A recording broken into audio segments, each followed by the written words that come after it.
Bienvenidas y bienvenidos a otra clase virtual de Matemáticas 2. En esta clase vamos a abordar el concepto de integrales definidas.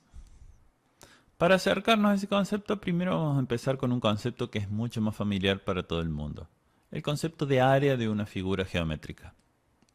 A lo largo de nuestro trayecto educativo hemos visto o nos hemos topado con el área de figuras geométricas. Muchas veces acá tenemos algunos ejemplos sencillos, ¿sí?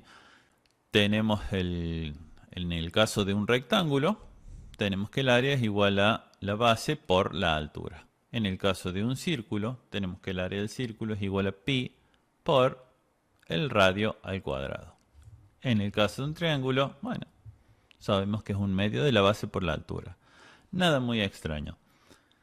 Una propiedad intuitiva de las áreas también me dice a mí que si yo tengo el área de una figura más complicada o quiero calcular el área de una figura más complicada, yo puedo partir esa figura en dos figuras más sencillas y considerar el área total como la suma de las áreas de estas figuras en las cuales partí. Entonces, en este caso tenemos que el área de toda esta figura yo la puedo plantear como la suma de las áreas del rectángulo más el área de este triángulo. Así es como tenemos A por B, sería A por B, la base y la altura de este rectángulo, más un medio de B por C, donde B es la base del triángulo y C es la altura, si yo lo miro, lo considero rotado. De la misma forma, esta figura más extraña que tenemos aquí, yo la puedo partir en un semicírculo y un triángulo. El área será el área de este semicírculo más el área de este triángulo.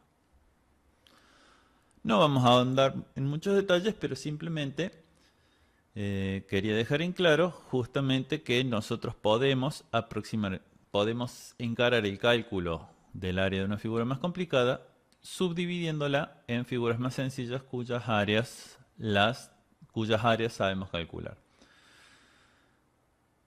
Esto de alguna forma nos sugiere que a la hora de calcular áreas nos van a aparecer sumas. Y si las áreas son más complicadas, nos pueden aparecer sumas de más términos. Entonces, por eso es conveniente que ahora introduzcamos el concepto de sumatoria. ¿Sí? La sumatoria, como tal, es simplemente una forma abreviada de indicar sumas de muchos términos. ¿Sí?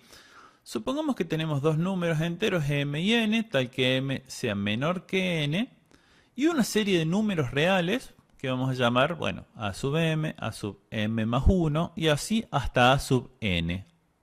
¿Sí? Definimos la sumatoria. ¿Sí? Esto se lee sumatoria de a sub i para i que va desde m hasta n. ¿Sí? Y es una forma compacta de indicar la suma de todos estos términos. A este símbolo, que es la letra griega sigma mayúscula, se lo denomina justamente sumatoria, y a la letra i, en este caso, se la denomina índice de la sumatoria. ¿Cómo funciona esto? Lo que me está diciendo este símbolo es que el índice de la sumatoria toma todos los valores sucesivos desde m hasta n. Y para cada uno de esos valores de i tendremos un término diferente. Vamos a un ejemplo para que esto no quede tan en el aire. Supongamos que tenemos esto, la sumatoria de i cuadrado para i que va desde 1 hasta 3. ¿Cómo interpretamos esto? Bueno, tenemos una sumatoria de ¿cuántos términos? 3 términos, para i igual a 1, para i igual a 2 y para i igual a 3. Cada uno de estos términos tiene la forma i cuadrado, pero i es diferente en cada término. Entonces, ¿qué es lo que tenemos? El primer término es i cuadrado cuando i vale 1, el segundo término es i cuadrado cuando i vale 2 y el tercer término es i cuadrado cuando i vale 3. El resultado es 14. La letra no tiene necesariamente que ser I, puede ser cualquier letra. En este caso tenemos la sumatoria de 2j para j que va desde menos 2 a 1. En este caso, nuestra suma va a tener 4 términos. Los términos para los valores de j correspondientes a menos 2, menos 1, 0 y 1. Y si se fijan, cada término sigue el mismo patrón. O sea, cada término tiene la forma 2j, donde j va tomando en los sucesivos términos los distintos valores correspondientes.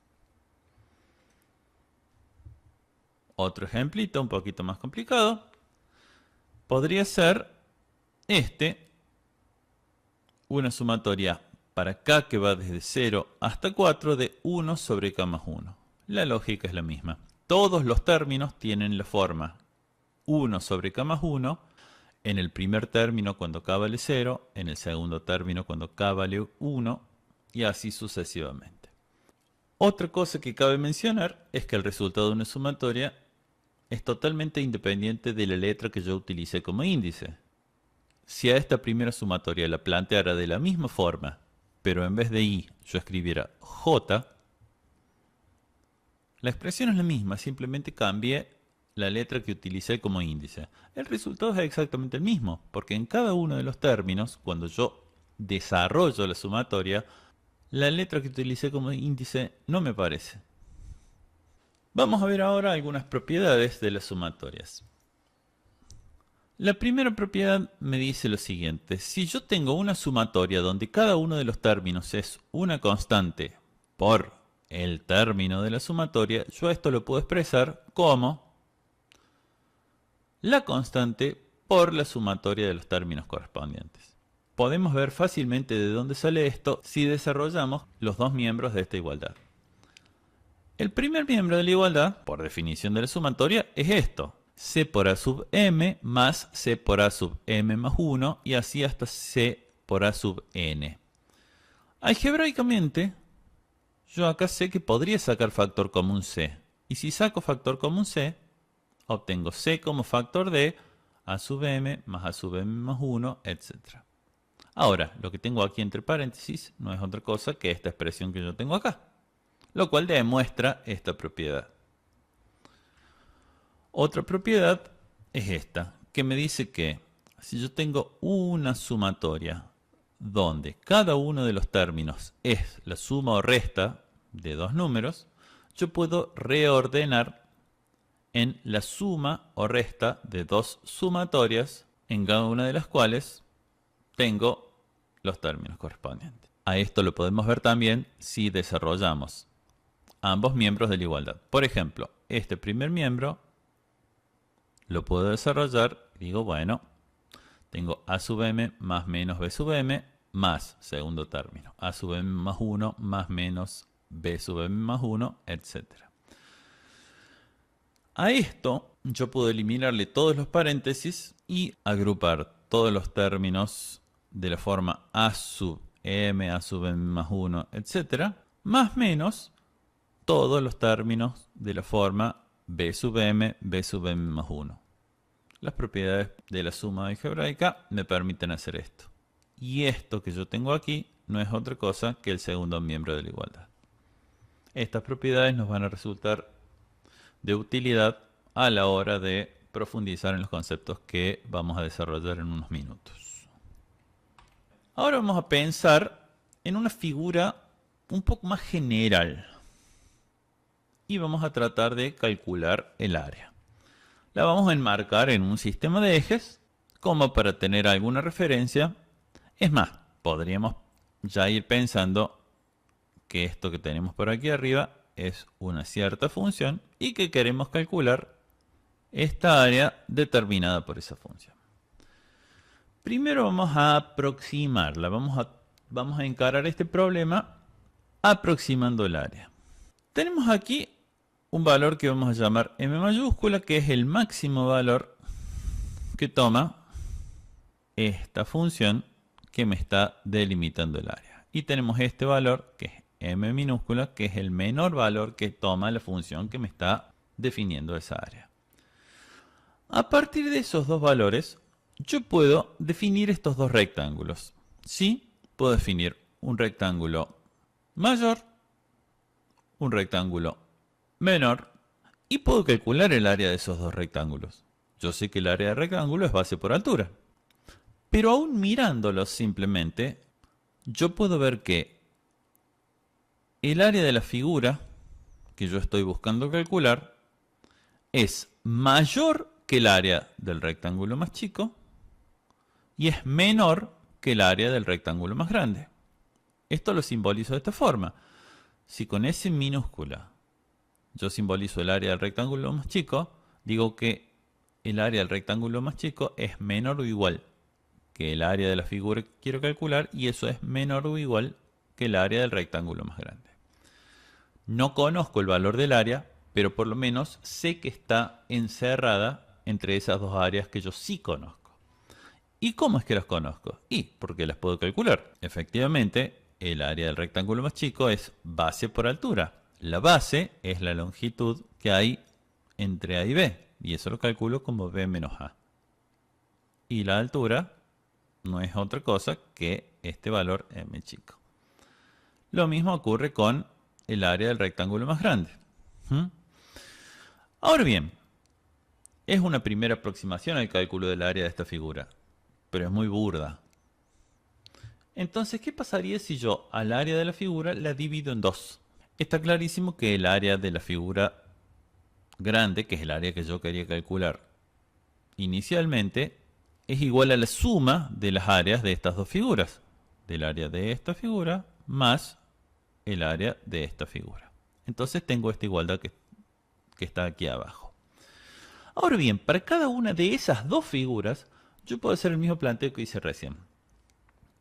Para la primera parte, yo defino un valor M chica 1, que es el mínimo valor para esta primera porción, M grande 1, que es el máximo valor para esta primera porción, y lo mismo M chica 2 y M grande 2, que son los valores mínimos y máximos para la segunda porción de esta área que quiero calcular. Ahora hago el mismo juego con los rectángulos. Entonces, yo ahora puedo aproximar un poco mejor el valor del área, porque el área total va a seguir estando entre la suma de las áreas de los dos rectángulos menores y la suma de las áreas de los dos rectángulos mayores. Pero la suma de las áreas de los dos rectángulos mayores está más cerca del área que el rectángulo mayor original que cubre toda esta parte. Y la suma de los rectángulos menores está más cerca que el único rectángulo menor que yo había planteado al comienzo. Entonces, de alguna forma, lo que se puede ver en este caso es que partiendo el área original en dos porciones, yo tengo que la suma de las áreas de los rectángulos menores me da una mejor aproximación al valor total del área que un solo rectángulo. Lo mismo pasa con la suma del área de los dos rectángulos superiores. A la suma de estas áreas de estos nuevos rectángulos yo también las puedo calcular. De esta forma, el área de cada uno de esos rectángulos sigue siendo base por altura. Vamos a trabajar en forma un poquito más rigurosa definiendo algunas cosas. Vamos a suponer que yo tengo una función f de x que es continua en el intervalo a y b y además se cumple que f de x es mayor o igual que 0 para todo x perteneciente al intervalo ab. Entonces, el área que yo quiero calcular está perfectamente definida porque es el área comprendida entre el eje x, las rectas x igual a x igual a b y el gráfico de la función f de x. Voy a tomar el intervalo AB en el cual está definida la función y lo voy a dividir en una serie de subintervalos. La unión de todos estos intervalos me devuelve el intervalo original AB. Los valores x0, x1, x2 hasta llegar a xn que determinan esta subdivisión en varios intervalos son los siguientes. x0 es a. Después tenemos un x1 que es mayor que x0, un x2 y así sucesivamente hasta un xn y el xn lo hacemos igual a b. Entonces tenemos una serie de n intervalos consecutivos que juntos reconstruyen el intervalo AB original. A este conjunto de valores x0, x1, x2 hasta llegar a xn se lo denomina partición del intervalo. Vamos a definir algunos otros conceptos que nos van a permitir avanzar. Al número delta sub k de p, que definimos como x sub k menos x sub k menos 1, no es otra cosa que la longitud del intervalo k. O sea, la longitud del intervalo que va desde x sub k menos 1 hasta x sub k. Si k vale 1, voy a tener delta sub 1 de p, que va a ser la longitud del intervalo que va entre x0 y x1. Y así sucesivamente con todos los intervalos. Estos intervalos en los que subdivido al intervalo AB no tienen por qué ser todos iguales. Entonces es posible que alguno de esos delta sub kp sea el mayor de todos. Entonces yo voy a definir a delta sub p, sin ponerle un subíndice k, como a la longitud del mayor de todos los delta sub kp. O sea, la longitud del mayor de todos los intervalos. Y a eso se lo denomina longitud de la partición. Otros conceptos que tengo que definir son m sub k, m chica sub k, que voy a asociar con el mínimo valor que toma la función f en el intervalo k, y m grande sub k va a ser el máximo valor que toma la función f en el intervalo k. Con estas definiciones yo puedo definir la suma inferior, que va a ser la sumatoria para k que va desde 1 hasta n, de m sub k por delta sub kp. Y desarrollado, bueno, obviamente será m sub 1 por delta sub 1 de p, más m sub 2 por delta sub 2 de p, y así sucesivamente hasta llegar a m sub n por delta sub n de p. ¿Qué significa todo esto? En realidad, si nos fijamos, delta sub kp es el ancho de cada uno de estos intervalos. Y m sub k es el mínimo valor que toma la función dentro de ese intervalo. Esto está relacionado con uno de los rectángulos inferiores que veíamos hace un rato. También podemos definir la suma superior. La suma superior, que indicamos como S de P con S mayúscula, es la sumatoria para k que va desde 1 hasta n de m grande sub k por delta sub k de p. ¿Qué significa esto? De vuelta, es una suma de términos donde yo tengo el producto del ancho de cada uno de esos intervalos por el mayor valor que toma la función dentro de ese intervalo. Esto no es otra cosa que base por altura de los rectángulos mayores que teníamos en el ejemplo que vimos hace un rato. Vamos a tratar de visualizarlo gráficamente para que no quede tan en el aire un formulario tan complicado. Aquí tenemos el mismo gráfico que veíamos hace un rato, pero donde tenemos especificada la partición del intervalo AB. En este caso hemos partido el intervalo en 5 subintervalos. Acá tenemos x0, que es igual a x1, x2, x3, x4 y x5. Y tenemos de x0 a x1 el primer intervalo, de x1 a x2 el segundo intervalo y así sucesivamente. Con esos intervalos definidos, ahora planteamos la suma inferior, que como decíamos recién, no es otra cosa que la suma de las áreas de cada uno de estos rectángulos. Pero el área de cada uno de estos rectángulos no es otra cosa que la base por altura. Pero la base es justamente ese delta sub kp y la altura para cada uno de estos intervalos, la altura del rectángulo es el mínimo valor que toma la función dentro de ese intervalo. Entonces esa expresión complicada que veíamos recién para la suma inferior no es otra cosa que la suma de las áreas de estos rectángulos que están por debajo de la gráfica de la función. La suma superior, análogamente, no es otra cosa que la suma de las áreas de estos rectángulos que están por encima de la gráfica de la función. ¿A dónde quiero apuntar con esto? En realidad, lo que se puede ver es que, como la suma inferior es la suma de las áreas de los rectángulos que están por debajo de la gráfica de la función, y la suma superior es la suma de las áreas de los rectángulos que están por encima de la gráfica de la función, claramente la suma inferior tiene que ser menor o igual que el área y el área tiene que ser menor o igual que la suma superior. También intuitivamente podemos suponer que a medida que dividamos el intervalo AB en más subintervalos, la aproximación va a ser mejor. Esto es efectivamente así y esto es lo que nos permite definir el área bajo la curva. La vamos a definir de esta forma.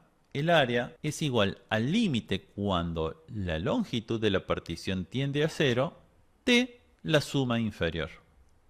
Decir el límite cuando la longitud de la partición tiende a 0 equivale a decir el límite cuando el número de intervalos en que parto al intervalo AB tiende a infinito. Esta definición yo la basé en la suma inferior. ¿Por qué? ¿Podría haber utilizado la suma superior? Sí, también. De hecho, se puede demostrar que si yo planteo el límite cuando la longitud de la partición tiende a 0 de la suma superior, ese límite también es igual al área. O sea, podría utilizar tanto la suma inferior como la suma superior. Arbitrariamente se elige la suma inferior, pero las dos son equivalentes. Pero bueno, me voy a quedar con la suma inferior. Es la convención que se utiliza. Vamos a ver un ejemplo concreto de cómo a medida que yo aumento el número de subintervalos en que parto el intervalo original, las sumas inferior y superior aproximan mejor el área. En este caso tenemos la función 1 sobre x cuadrado en el intervalo 1, 3. Ese sería el área definida por esa función en ese intervalo y el valor del área, el valor exacto del área, es 2/3, o sea 0,6666 periódico. Vamos a empezar a calcular las sumas inferior y superior con distintos valores de n, o sea con distinto valor de subintervalos. El primer caso es cuando n vale 1, o sea yo tengo un solo rectángulo inferior y un solo rectángulo superior. La suma inferior me da 0,22 periódico, la suma superior me da 2. Cumple que el área está encerrada entre esos dos valores, pero no están ni cerca. Está bien, tengo un solo subintervalo. Cuando yo planteo una partición en dos subintervalos, la cosa mejora un poco. De todos modos, sigo estando lejos. ¿Qué pasa a medida que yo voy aumentando el valor de n? O sea, a medida que yo voy aumentando el número de subintervalos de mi partición. Fíjense, en la misma gráfica ya voy viendo que la suma de las áreas de los rectángulos inferiores y superiores va aproximando mejor al área buscada. Vamos a hacer una pausita acá con n igual a 30. El dibujo ya se lo ve bastante más parecido. Y tenemos, bueno, la suma inferior es 0,63, casi 0,64, y la suma superior es 0,69. Estamos bastante más cerca. Y para un n igual a 90, ya vemos que en el dibujo prácticamente coinciden y los valores están bastante cerca. O sea, 0,65 para la suma inferior, 0,66 periódico para el área verdadera y 0,67 y pico para la suma superior. No tiene sentido agregar más en el gráfico porque no se va a notar en la pantalla, se va a ver una mancha, pero básicamente vamos viendo la tendencia y eso intuitivamente nos dice que sí, que efectivamente cuando ese número de subintervalos tiende a infinito, tanto la suma superior como la suma inferior van a tender y van a hacerse igual al área. Eso de alguna forma me estaría mostrando de dónde sale la definición de área que vimos recién. A esta área definida de esta forma yo le voy a llamar integral definida. Este símbolo que yo tengo aquí es lo que yo denomino integral definida y directamente la voy a definir como el área que yo calculé recién.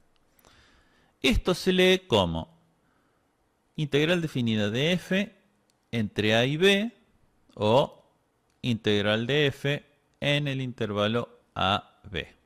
En la forma en que construimos esta definición solamente vale para funciones continuas. La pregunta que alguien se podría hacer es si podemos extender esta definición de integral definida a funciones que no son continuas. Veamos un ejemplo. ¿Qué pasa si la función no es continua? Bueno, como veremos en un rato, depende de la función. Tomemos este ejemplo.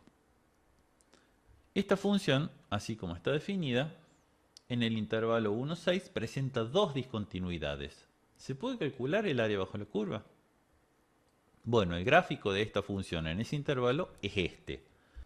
Intuitivamente uno podría decir, sí, tiene sentido calcular el área bajo la curva. Y uno podría pensar que el área a calcular es esta.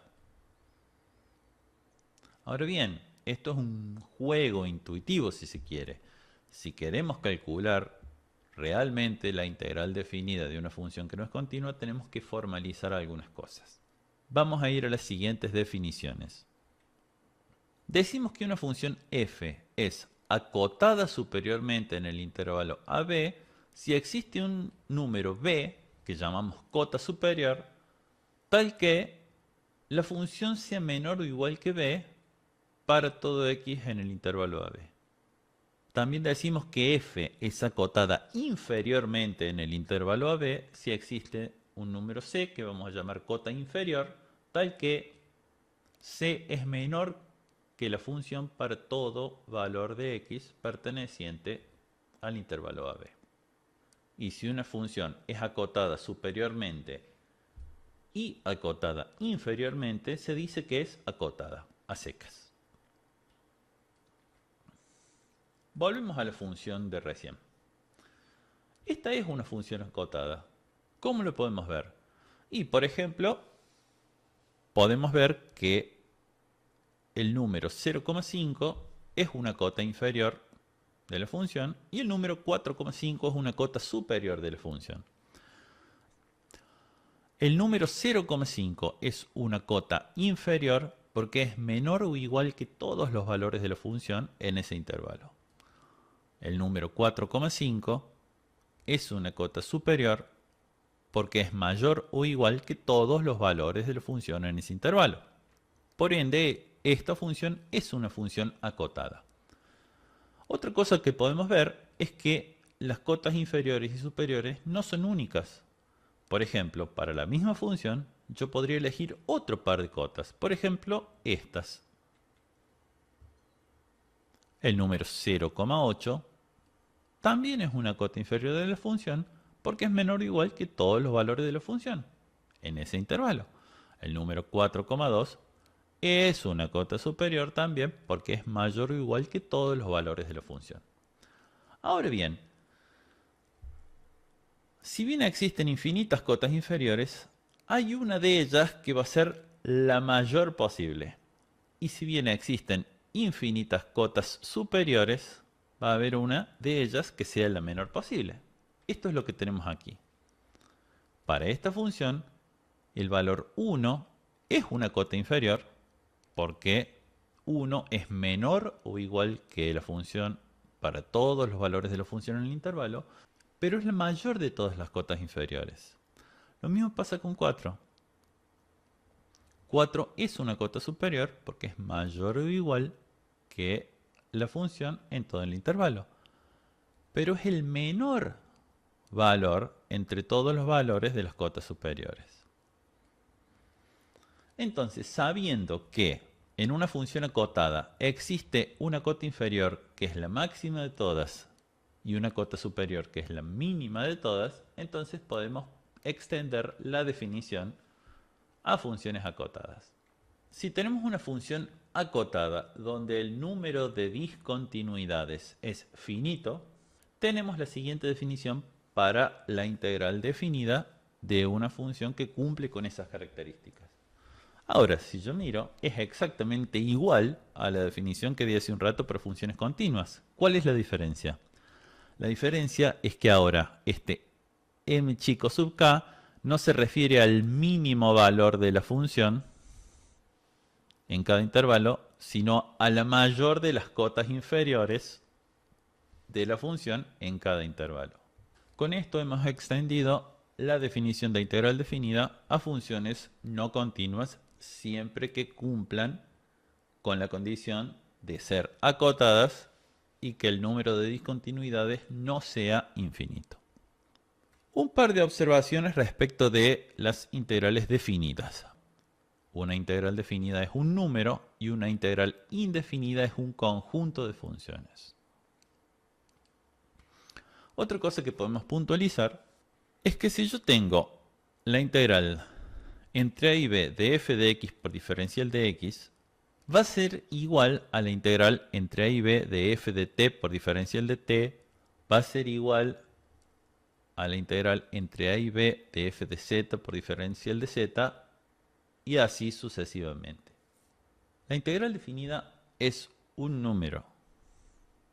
La variable de integración no me va a aparecer en el resultado final de una integral definida. Si la función es la misma, por más que la dependencia sea de diferentes variables, el resultado de estas diferentes integrales va a ser exactamente el mismo. La tercera observación que vamos a hacer es que la integral definida de f de x entre a y b va a ser el área bajo el gráfico de f solamente si f es positiva en el intervalo AB. El concepto de integral definida es mucho más amplio que simplemente el área bajo una curva. Nosotros utilizamos el área bajo una curva como un artilugio para introducir el concepto. Veamos, por ejemplo, qué pasa cuando tenemos una función que toma valores negativos. La suma inferior, en este caso, sería la suma de una serie de términos de la siguiente forma. El ancho de cada intervalo, que es un número positivo, por el valor mínimo de la función en ese intervalo. Pero en este caso el valor mínimo es negativo. Entonces no podemos hablar del área de este rectángulo porque en realidad el ancho del intervalo por el mínimo valor de la función me va a dar un número negativo.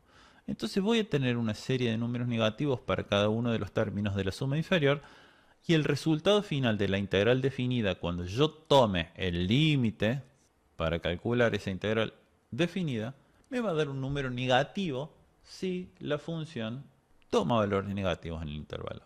Si yo tengo una función que toma valores positivos y negativos, a priori el resultado puede ser un número positivo, negativo, 0. Entonces, al valor de una integral definida lo asociamos con el área bajo la curva solamente cuando la función es positiva. Cuando la función puede tomar valores positivos o negativos, la integral definida no se asocia con el área. Para seguir trabajando, nos van a venir bien las siguientes definiciones. La primera definición es la siguiente. La integral entre a y a, o sea, aquella integral definida donde el límite inferior y el límite superior son iguales, es igual a 0. Intuitivamente esto tiene sentido, ya que estaríamos hablando de un intervalo de longitud 0. La otra definición que nos va a ser útil es la siguiente. La integral entre b y a de f de x por diferencial de x va a ser igual a menos la integral entre a y b de f de x por diferencial de x. ¿Qué quiere decir esto? Que si yo cambio el orden de los límites de integración, la integral cambia de signo. Ahora podemos pasar a establecer algunas propiedades de las integrales definidas. La primera propiedad me dice que si una función es mayor o igual que 0 a lo largo del intervalo de integración, entonces la integral de esa función va a ser también mayor o igual que 0. La segunda propiedad me dice que si yo tengo la integral definida de una constante por una función, eso va a ser igual a la constante por la integral definida de la función. La tercera propiedad me dice que si yo tengo la integral definida de una suma o resta de funciones, a esa integral la puedo expresar como la suma o resta de las integrales definidas de las funciones correspondientes. Esta propiedad, la propiedad número 4, me dice que Para cualquier número d perteneciente a los reales, yo puedo tomar la integral de f de x entre a y b y partirla en la suma de dos integrales. La integral entre a y d más la integral entre d y b.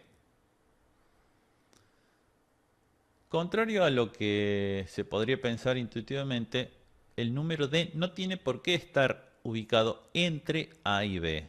El número d puede ser cualquier número real. Y la propiedad del número 5 me dice que si yo tengo dos funciones que en el intervalo de integración cumplen con que una de ellas sea menor o igual que la otra, entonces la integral de la función que es menor va a ser menor que la integral de la función que es mayor. Todo muy bien con la definición y estas propiedades. Pero a la hora de enfrentarnos con el cálculo de una integral, salvo para funciones muy sencillas, obtener el valor de una integral definida a partir de la definición es tremendamente difícil. Entonces vamos a tratar de buscar una forma de calcular las integrales definidas que sea más sencilla. Primero vamos a establecer esto. Si f es acotada y con un número finito de discontinuidades en el intervalo AB, entonces podemos decir que para cualquier número x que esté en el interior del intervalo AB, se va a cumplir que la integral de f entre a y x está definida. Ahora bien, no solo que esa integral está definida, sino que además la podemos considerar como una función de x. A esta función f grande, que aplica el intervalo AB en los números reales, la definimos de esta forma. La integral entre a y x de f de t diferencial de t. Ahora, ¿no habíamos dicho que una integral definida era un número? Sí. La integral definida es una constante si los límites de integración son constantes. Ahora, si uno de los límites de integración es una variable, entonces el resultado de la integral definida va a ser una función, pero no va a ser una función de la variable de integración, va a ser una función de la variable que se encuentre en el límite de integración. Una vez que hemos establecido que una integral definida que contenga una variable en los límites de integración es una función de esa variable, podemos plantear el llamado primer teorema fundamental del cálculo. Este teorema me dice lo siguiente. Sea una función f continua en el intervalo AB y sea un número c que pertenece al intervalo AB. Sea la función f grande de x definida por la siguiente integral, entonces esta función f grande es derivable y su derivada está dada por la siguiente expresión. Esto simplemente me dice que si yo tengo una función definida a través de una integral donde tengo una variable en los límites de integración, la derivada de esa función definida de esta forma no es otra cosa que la función que yo estoy integrando. Vamos a algún ejemplo para que quede claro. Si yo tengo una función f grande de x, que es la integral entre menos 2 y x de 1 sobre t a la cuarta más 1 por diferencial de t, entonces la derivada de esta función, f grande de x, no es otra cosa que el argumento de la integral valuado en la variable x. Veamos este otro ejemplo. G de x es igual a la integral entre x y 3 de coseno cuadrado de 3t por diferencial de t. Ahora bien, yo no puedo aplicar el teorema que acabo de ver porque el teorema me dice cómo calcular la derivada de una función definida a través de una integral definida cuando el límite inferior es constante y el límite superior es una variable. No es este caso. ¿Cómo hago? Bueno, pero yo tengo las propiedades que vi, una de las cuales me dice que yo puedo intercambiar el orden de los límites de integración cambiando el signo de la integral. Entonces, esta integral la puedo reescribir de la siguiente forma. Fíjense que yo aquí intercambié x con el 3 y le cambié el signo de la integral. Ahora bien, esta integral ahora sí está en la forma requerida por el primer teorema fundamental del cálculo, y entonces puedo calcular su derivada muy fácilmente. En este caso tenemos otra función en la cual no podemos aplicar directamente este teorema. ¿Por qué no podemos aplicarlo directamente? Porque si bien es una función definida a través de una integral, el límite superior de la integral no es la variable, sino una función de la variable.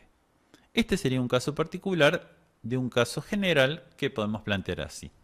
La función f de x es la integral entre una constante y una función de la variable de f de t por diferencial de t. ¿Cómo voy a hacer para poder derivar esta función definida de esta forma? Bueno, yo voy a definir otra función g de i como la integral entre a e i de f de t diferencial de t, y a esta función yo sí la podría derivar utilizando el primer teorema fundamental del cálculo, porque está definida de forma tal que el límite superior de la integral es la variable. La función f de x que yo quiero derivar, puedo decir que es igual a la función g valuada en h de x. Si a esta función g, definida de esta forma, yo la evalúo en h de x, ¿qué quiere decir? Que si a esta y la reemplazo por h de x, a esta y la reemplazo por h de x. Y entonces, esta expresión me queda igual que la expresión de f. Por ende, f de x es igual a g de h de x. Ahora, a g de h de x yo la sé derivar, porque g está definida de forma tal que cumpla con el primer teorema fundamental del cálculo. Y como es función de función, yo la voy a derivar utilizando la regla de la cadena. La derivada de g de h de x va a ser g' de h de x por h' de x. Es la regla de la cadena para la derivación de funciones compuestas que se ha visto en Matemáticas 1. Ahora bien, la derivada de g de h de x no es otra cosa que f de h de x por la aplicación directa del primer teorema fundamental del cálculo. Entonces, yendo al ejemplo particular que habíamos visto hace un rato, tenemos que la derivada de esta función f de x no va a ser otra cosa que el argumento de la integral valuado en el límite superior multiplicado por la derivada de este límite superior. O sea, g de h de x por h' de x. Acomodando un poquito, tenemos esta expresión. Otro ejemplo un poco más complicado es aquella función que está definida a través de una integral definida en la cual ambos límites de integración son funciones de la variable. Para resolver esto, primero vamos a utilizar las propiedades de la integral para separar a esta integral en la suma de dos integrales. La integral entre g de x y h de x de f de t va a ser igual a la integral entre g de x y c más la integral entre c y h de x. A este segundo término yo ya lo sé derivar de acuerdo a lo que vimos recién. A este primer término no, porque la dependencia con la variable está en el límite inferior. Pero recordando que si yo cambio el orden de los límites de integración, la integral cambia de signo, a esta suma de integrales yo la puedo reordenar de la siguiente forma. Y a cada una de estas dos integrales yo sé derivarlas. La expresión final me quedaría de esta forma. El argumento de la integral valuado en el límite superior por la derivada del límite superior menos el argumento de la integral valuado en el límite inferior por la derivada del límite inferior. Vamos a un ejemplo concreto. Si mi f de x es la integral entre menos 2x y x al cubo de seno de 4t por diferencial de t, la derivada de esa función va a quedar planteada de la siguiente forma. ¿De dónde sale esto? Bueno, es el argumento de la integral valuado en el límite superior. ¿Qué quiere decir? que donde figura t yo voy a poner x al cubo. Por eso seno de 4x al cubo, multiplicado por la derivada del límite superior. Menos el argumento de la integral valuado en el límite inferior, o sea, valuado en menos 2x, por la derivada del límite inferior. La derivada de menos 2x es menos 2. Reacomodando un poquito, llego a esta expresión como la derivada de esta función. Bien, este teorema aparentemente no tiene demasiado que ver con el cálculo o con la forma de calcular una integral definida, pero lo vamos a utilizar para demostrar este segundo teorema que vamos a ver y que es el que nos permite calcular directamente a una integral definida. El segundo teorema fundamental del cálculo me dice lo siguiente. Si tengo una función continua en el intervalo AB y una primitiva de f en AB, yo puedo decir que la integral definida de f de t entre a y b es igual a la primitiva evaluada en el límite superior menos la primitiva evaluada en el límite inferior. Existe una notación compacta que es esta. Esta notación simplemente quiere decir esta función valuada en b menos esta función valuada en a. Es simplemente una forma más compacta y más concisa de escribir esto. ¿Esto qué quiere decir?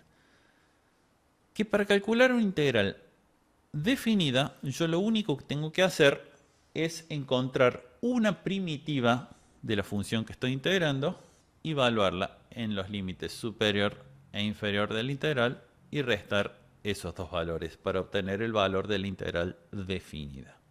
Y allí está la conexión entre la integral definida y la integral indefinida. ¿Cómo vamos a demostrar este teorema? Por el primer teorema fundamental del cálculo sabemos que la función f de x, definida como la integral entre a y x de f de t por diferencial de t, es una primitiva de f, porque f' de x es igual a f chica de x para todo x perteneciente a b. Ahora bien, la primitiva g que yo utilizo para calcular el valor tiene que ser igual a esta primitiva f definida de esta forma más una constante. ¿Por qué? Porque ambas funciones g de x y f de x son primitivas de la misma función, f chiquita de x. Y sabemos que si hay dos funciones que son primitivas de la misma función, la única diferencia que puede haber entre ellas es una constante. Entonces, como f grande de x queda definida de esta forma, yo puedo decir entonces que g de x es igual a la integral entre a y x de f de t por diferencial de t más una constante c. Ahora lo que voy a hacer es a la expresión g de b menos g de a, la voy a evaluar utilizando esta expresión que es equivalente a g de x. Bueno, si g de x es esto, cuando yo evalúo g de b, donde dice x, tengo que reemplazar b. Entonces tengo este primer término. Menos g de a. Entonces menos, y acá voy a escribir g de x, donde a x lo reemplazo por a. Y tengo esto aquí. El primer término dentro del paréntesis es igual a 0 porque sabemos que la integral entre a y a de una función es 0. O sea, cuando el límite superior e inferior son iguales, la integral vale 0. Entonces, este paréntesis solamente me queda igual a más c. Entonces yo tengo más c menos c, se me cancelan y directamente el resultado de hacer g de b menos g de a es igual a la integral entre a y b de f de t por diferencial de t, que es lo que yo quería demostrar. Este segundo teorema fundamental del cálculo, también llamado regla de Barrow, me da un método para calcular integrales definidas simplemente teniendo que encontrar una primitiva de la función que yo quiero integrar. Veamos algunos ejemplos. Para calcular esta integral definida, yo tengo que encontrar una primitiva de esta función. Pero antes de hacerlo, en realidad voy a aplicar las propiedades que ya conozco de las integrales definidas para obtener una expresión que me permita calcular de forma más sencilla. ¿Qué es lo que se hizo acá? Bueno, a la integral de una suma o una resta la separé en la suma o resta de las integrales. A estas constantes que multiplican a la función las saqué afuera de la integral. ¿Qué gano con esto? Yo ahora tengo tres integrales definidas para resolver que son muy sencillas.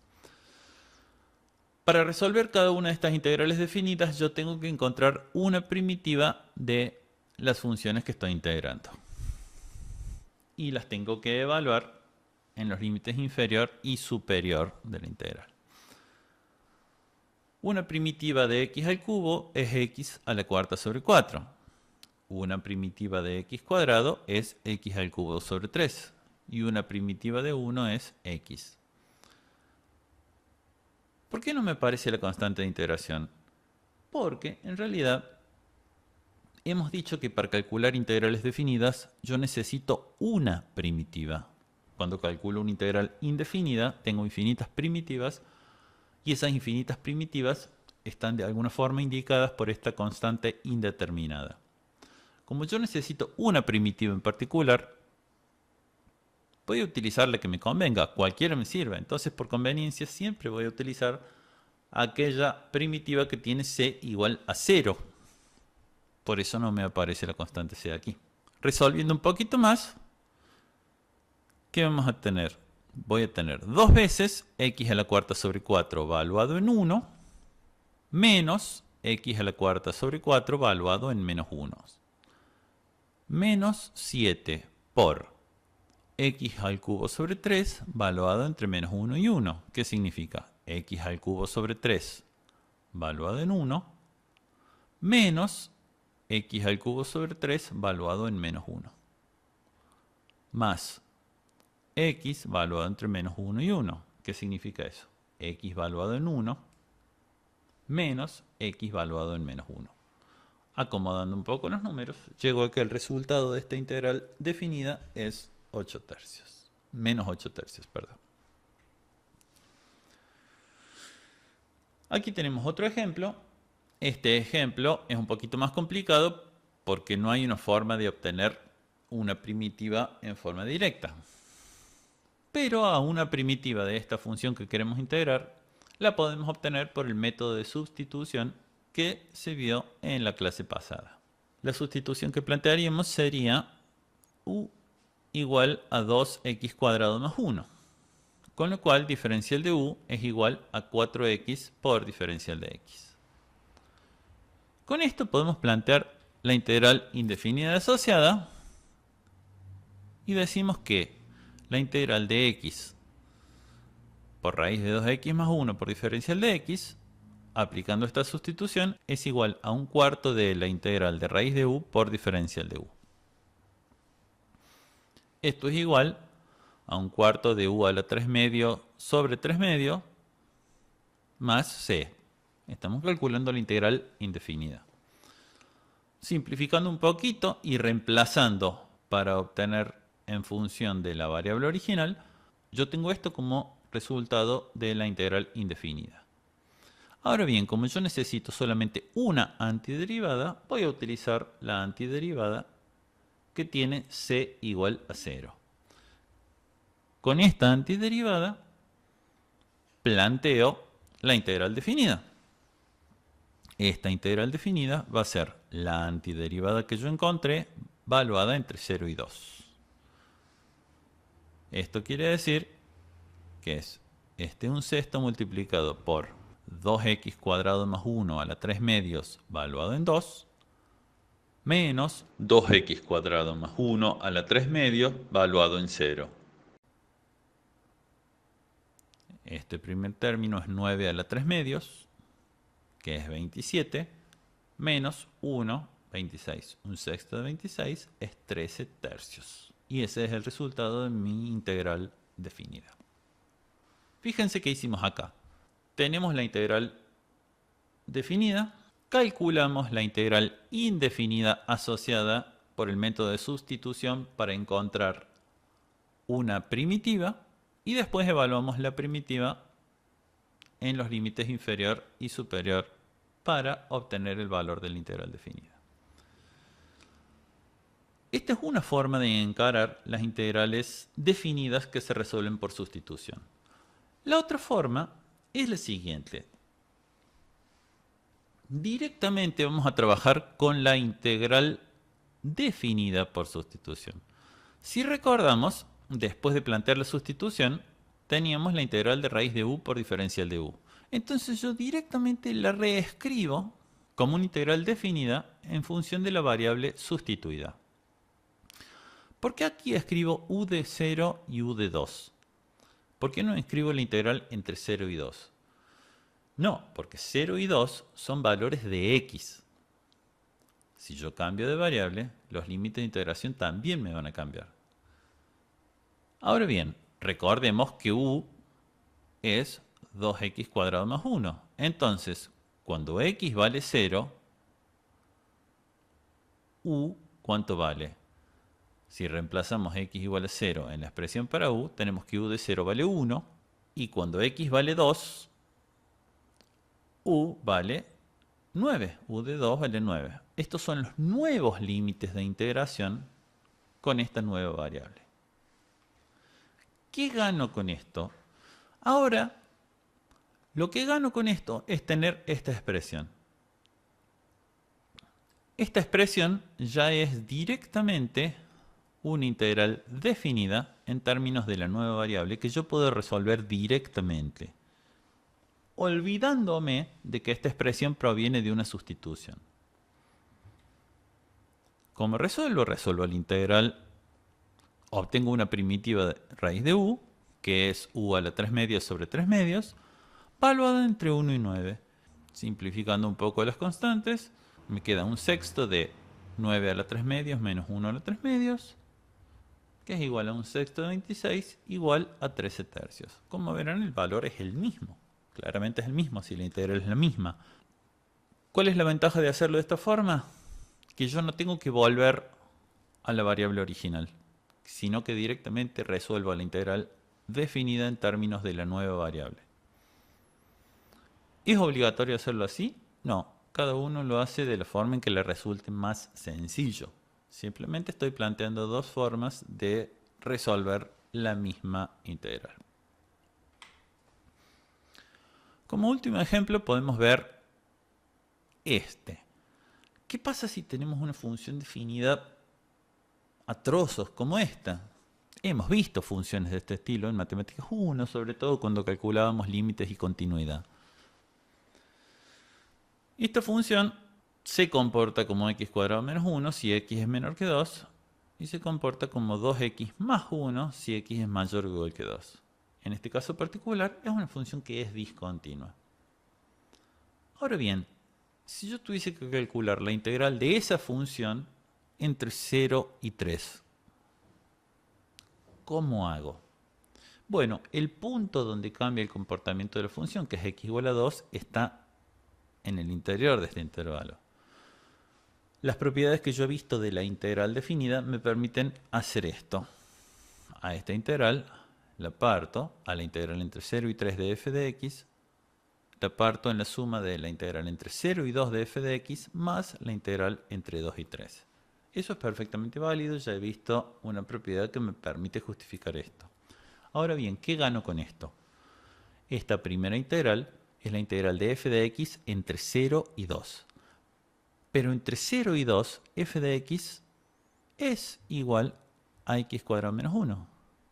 Y acá tengo la integral entre 2 y 3 de f de x. Pero entre 2 y 3, f de x es igual a 2x más 1. Por lo tanto, puedo avanzar y a cada una de estas dos integrales las puedo expresar de la siguiente forma. Y estas son dos integrales definidas que perfectamente puedo resolver a partir de lo que he visto hasta ahora. Bueno, con esto ya tenemos elementos para encarar los ejercicios del práctico correspondiente de esta semana. Así que sin más, les deseo mucha suerte y nos vemos la próxima clase.